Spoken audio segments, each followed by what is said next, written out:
All right, we're here with Andy getting the. Wait, is this the locals list or the other one? It's the same. I It's played the the exact same same. list. Locals list is cracked, going 1-1 at locals equals going 5-1 at regionals and So making Andrew fourth got place. top four. Yep, top four. Yeah, so top eight as far as prize brackets are concerned, but I came fourth in the end. Yeah, good 20. And Ben getting fifth on Numa one as well. You gotta love to see it. Yeah, the Grimdark boys, we were very close, almost. We in fact we both had our same loss, the loss in the same round.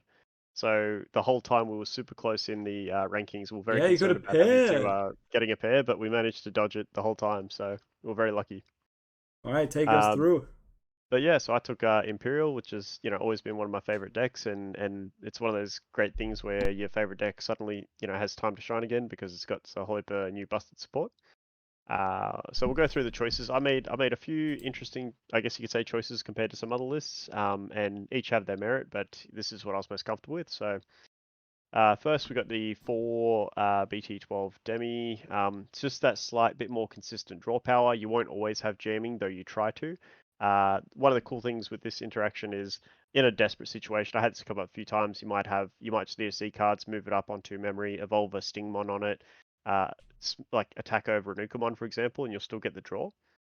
Um, so it's just the most consistent draw. You'll almost never be swinging without a green card on the field. So yeah, is good. I didn't see a need to run a fifth egg. Like a lot of the time, you sometimes you don't even use your eggs because you start using Ken Davis to bring down your rookies at Yeah, such that's a right. high volume. It's become even less relevant, to be honest. But it's still very good rookie. It kills me that the BT3 alt arts I use just aren't optimal anymore because they look way nicer. But gotta do what's right. Yeah, I feel you there. Yeah. I'll try not to spend too much time on the normal stuff. So you've got your eight BT12 rookies, the Veemon and the Stingmon. I'm not going to harp on them. They search stuff. They give you end of turn DNA. You don't need to hear a full explanation on Yeah, why they run they're off their correct. stable 8 off.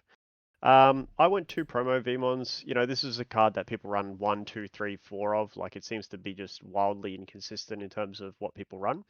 If you run the Raidramon build, typically you run 3 to 4 of this, which is very understandable. It turns into like a hyper draw engine. I've gone down a different route, so I like this at 2 because it doesn't fix your hand in the early game. It allows for some crazy memory efficient plays down the track, but in the early game it really does very little for you. So I like it just as a 2 of. And if you go into Togame Ogo over this, it still does it for 2 because of the reduction, which is still pretty good. So I was very happy with that 2 of for the build I'm playing. I found that perfect. The one of we got one promo Wormmon. This card got a fair bit better in BT17 because return to the progenitor, I believe is what we've got the new name as. That's searchable with this Wormmon, which is really worth searching for, unlike most other 2-color cards that you can't already search. And then Kanata Ken, that's okay. Like it's just the ninth way to search for the Jewel Tamer. So, he's a good boy. He does what he needs to do. Moving along, we've got our BT16 Wormon. I love having 2 of these guys. I think it's one of the best ways to have a grind game, which is what this deck can really do now as well. It can be aggressive, it can be control, it can be grindy. It's what I love. It's very, very versatile. And one of the cool things is if you're having a hard time finding, let's just say, XVmon or Stingmon, and you happen to get chipped one out of security, for the first time ever, you can finally get access to them from the trash. You can also use it to save some of your resources from hand as well too. So I think it's pretty cool. Occasionally the egg requirements, screw you over a little bit, especially because I don't have the minimons. But Right. for the most part, you almost always want to be playing this. So and ideally off Kenan Davis. Um, so that's the rookie lineup. We've got 6 Vs, 7 worms, and I'll get to it in a moment. But we are running a heavier worm build due to the Toges, and we'll harp on about them shortly. Uh, so moving on to our fours, we've got 4 BT12 XVmons. Again, similar to the other ones, this is a staple 4 of. No one's going to be running less than this. It's got everything you could possibly want. Memory gain, jamming, there's nothing really to be said there. So I chose to go to Togame Mogus.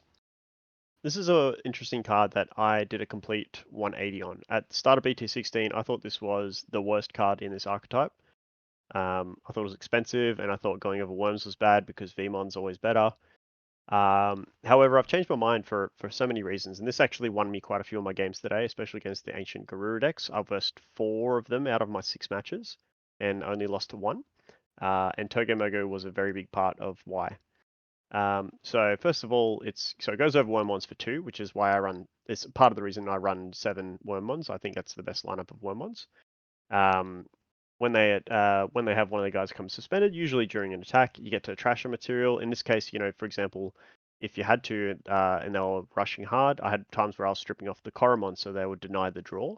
Right. Um, and then I could choose to block if I wanted to. If you verse Magnum on X, for example, I didn't today because that seems to have dropped in popularity. If they haven't been able to reproc their protection, you trash the top. That might be the only armor they've got. Or you can just take the block. And then being a blocker with armor purge, like it's always great because you don't lose the body. Yeah, absolutely. Um, and one of the biggest reasons I like this over Raidramon is when you go into your structure deck dragon mode and split level 4s out, if you've used Togemogu, one of the best things I love is that it just gets its full value just by itself. So if you spit out a Raidramon, it's got a when digivolving to suspend things, doesn't go off on play. It doesn't have blocker. It doesn't interact with sources. It just does nothing. Whereas Togemogu is actually very high value just by itself. Yeah, just sitting there. Um, yeah. So I thought that's great. Though if you're running this at 1 or 2, like you do need to do similar to what I did, which is probably invest in the Wormmons. If you stick to just 4 or 5 Wormmons, it's probably not worth running. And if you go harder into the Veemons, you of course would run in the Raidramon because Raidramon does get you a lot of draw power. But I think just suspending things is just not as good as it used to be because one, you've got a lot of things that already suspend things. And two is, we're in a stock game, right? So if you're trying to chip over small things, half the time there's going to be a 4 or a 5 which is threatening an ace. So I just have always found that not great. But yeah, super happy with Toge. Put in a lot of work today. I was very happy to have run it. And also like in the mid game, especially when you're grinding it out, like even hard playing this Wormmon to evolve into a Toge for 1 in total from trash to get your defenses back up is fantastic because if they have 2 things swinging, for example, that at low level, you'll strip the material on one and stun it and block the other one. So it can potentially stop 2 attacks. And that also came up today. So yeah, very, very happy with Toge. Yeah, he seems like a good meta call. Yeah, I think so. And the fact that everything's in archetype, right? So he's free, Yeah. he's blue, he's green, like highly searchable, highly accessible. That's what really puts it over.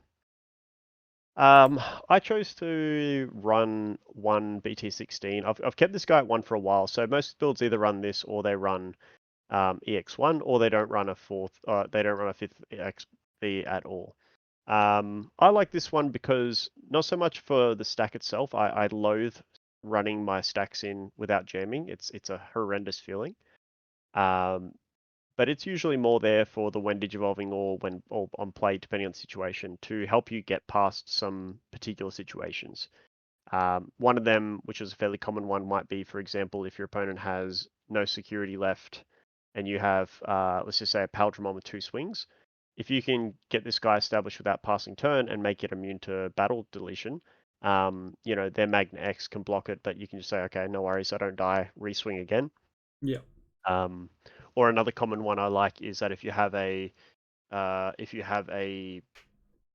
fighter mode ace that you were unable to finish the game with, and obviously you want to be a bit careful because of the overflow. I found it really helpful to be able to resolve one of these and make that fighter mode ace, even though it's suspended, make it immune to battle.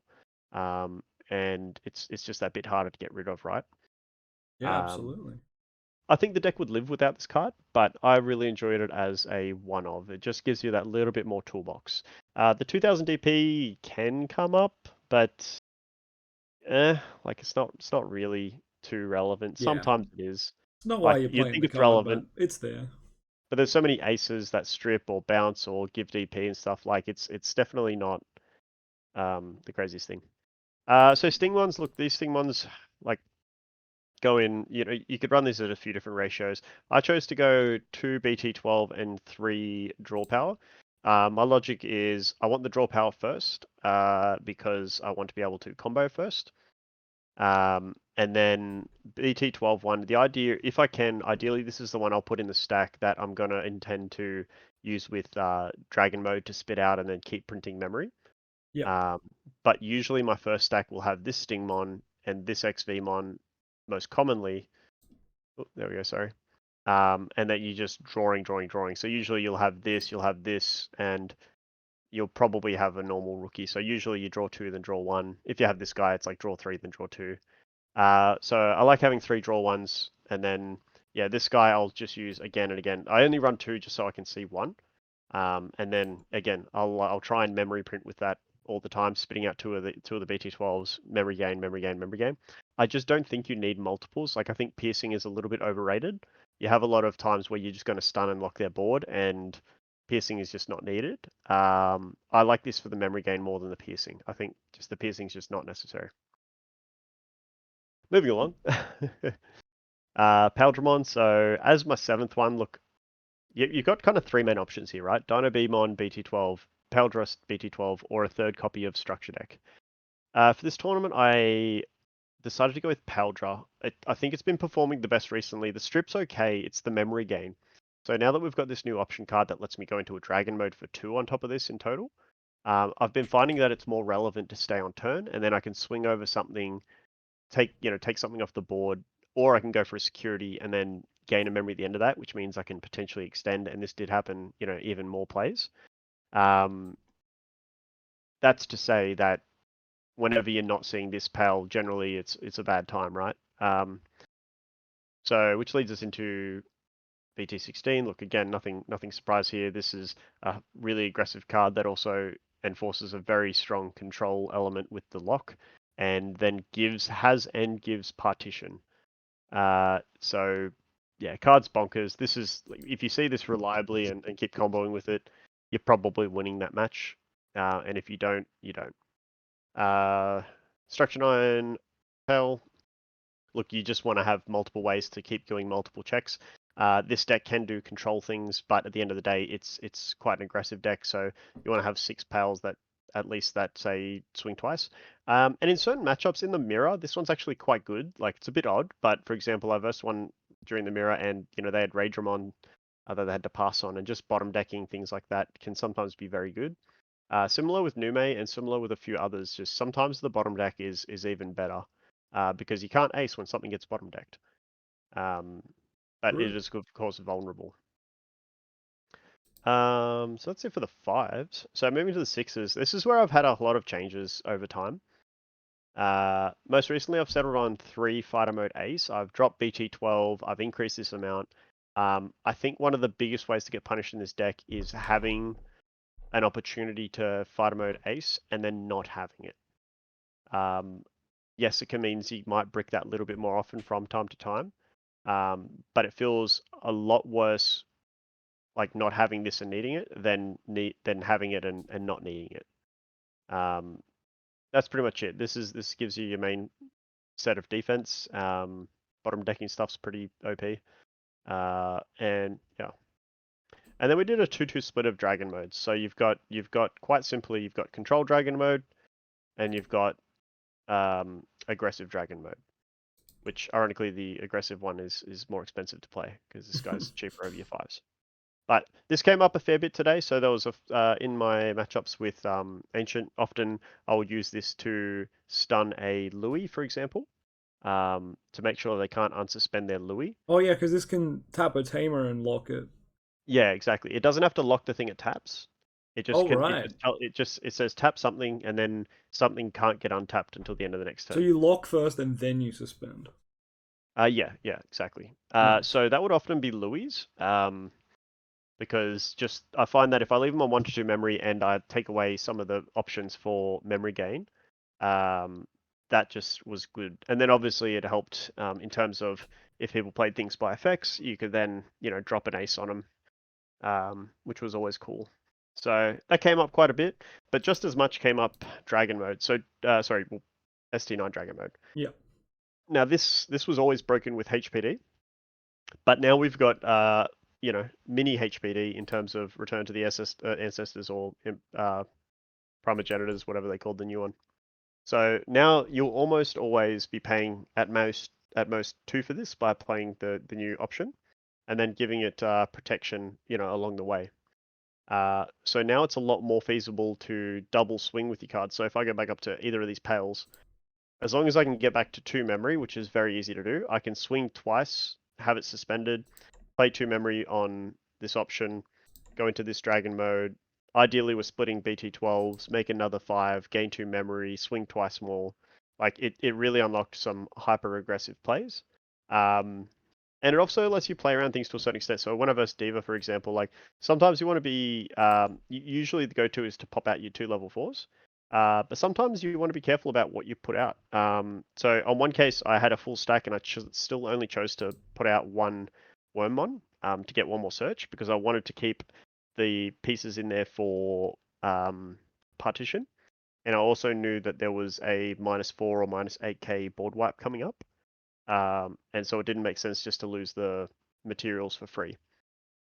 So usually it's pretty straightforward, but sometimes you got to really think about how you use this dragon mode, and you can get a ridiculous amount of value out of it. And I use this probably more often than the BT16 one. It was very, very good. Moving along. So my last Digimon, Paladin mode Ace as a one of. This card is ironically better in other decks. Um, it's just not that good most of the time. It was ridiculously broken against Divas, and there is definitely matchups where it will be incredibly good.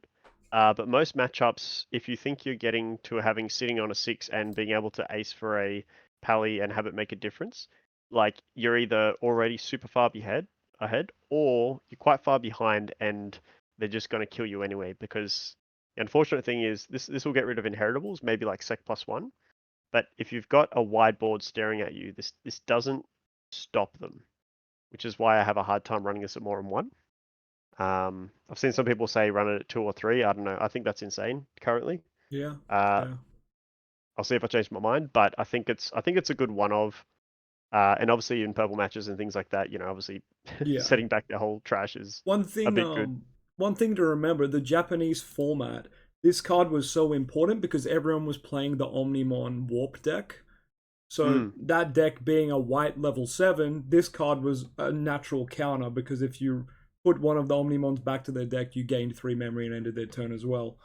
So it's a good point. Yeah, because if they're in Alta B, it'll strip yeah, the regular Omni under it. that is one of Yeah, the look, main that's reasons a I good see point. everyone, And well, tell you what, quote lists that have this at yeah. 2 or 3. And look, if you're not flexible and adaptive to the meta, like that's obviously a good way to stay on top, right? So as it stands, we're seeing basically no representation of that. Yeah, that Um, deck is not doing anything here. yeah, and if that fact changes, then that changes the dynamic, right? Because at the moment this card puts in very little work.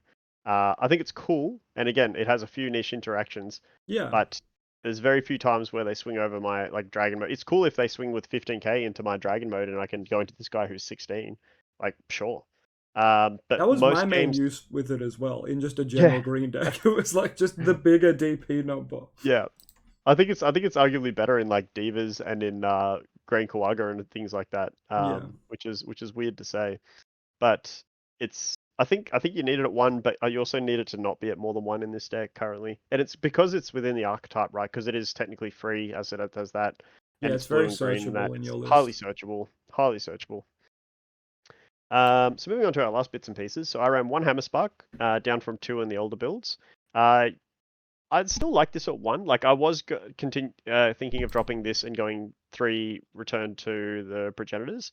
However, I decided to just stick with as is because sometimes you just want raw memory, and also this insecurity is still amazing. I've had at least 1 turn that got ended from that. Um, and I think it's just nice to have flexible options. So if you just want a standard discount, you go your return. But if you really need to just get that bit more memory to play through an ice wall or to play through something else, yeah, it's quite nice. So I was happy with 1, happy to keep it at 1. But you could drop it if you really needed space for something. Uh, Return to the Ancestor. So it's so weird to say that this is possibly one of the possibly the best card in the deck now, or at least for the cost of it versus what it does.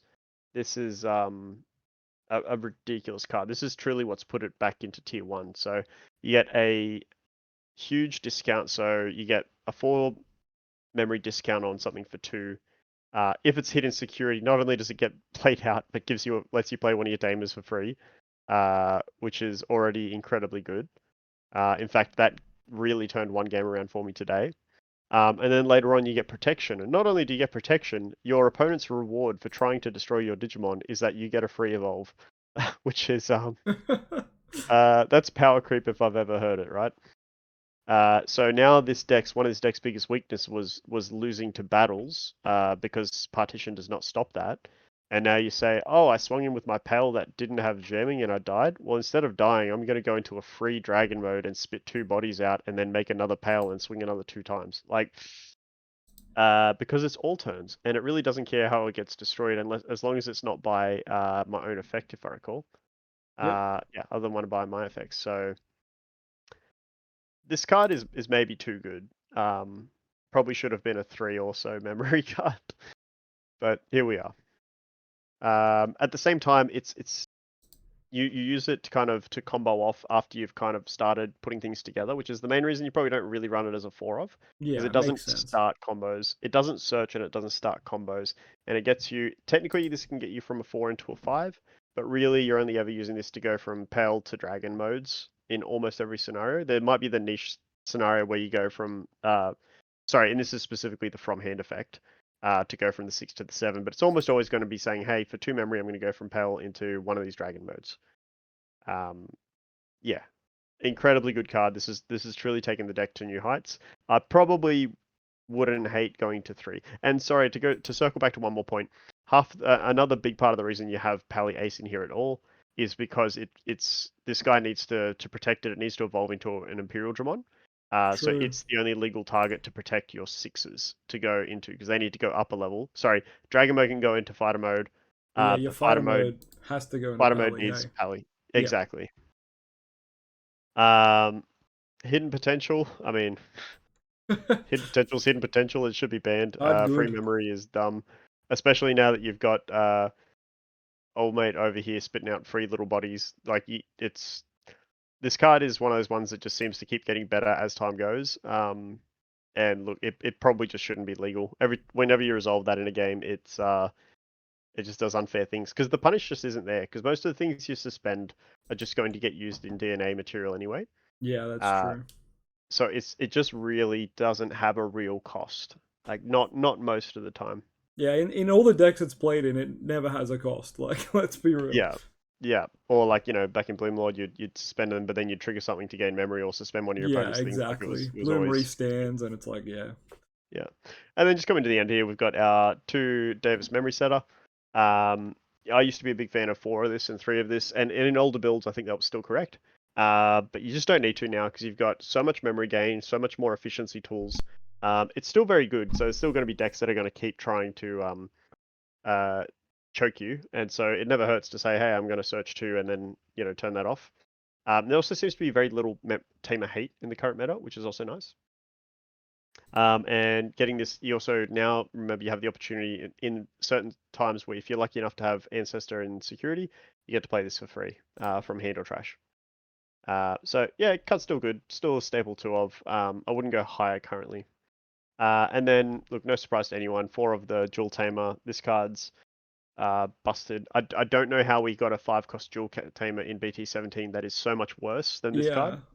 Yeah. Uh, this card literally pays for itself in 1 turn. So even if you hard play this on turn 1, next turn you're playing a 3 memory Worm or Veemon. So so there's 3 of your cost to recoup right there in memory you didn't have to pay. And then whenever you evolve something, whether it's DNA or not, you can still tap it to gain a memory. So literally 4 cost worth of memory effective is recovered in 1 turn. It's pretty Uh, nuts. yeah, it's ridiculous. And the fact that and then every turn it stays on board, you're just getting more and more value. So, the next turn you do it again, but you haven't paid for it. So now you're +4 memory. Every turn is pretty much +4. So, that is ridiculous value. A few smart players were taking things like Gotsumons and things like that to play against cards like this. Right. Um, and then the Source Strip as well, of course, which is amazing. So against Divas, against what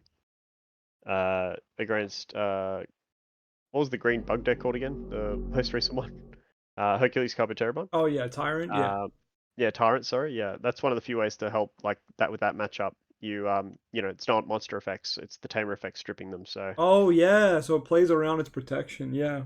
yeah, exactly, exactly.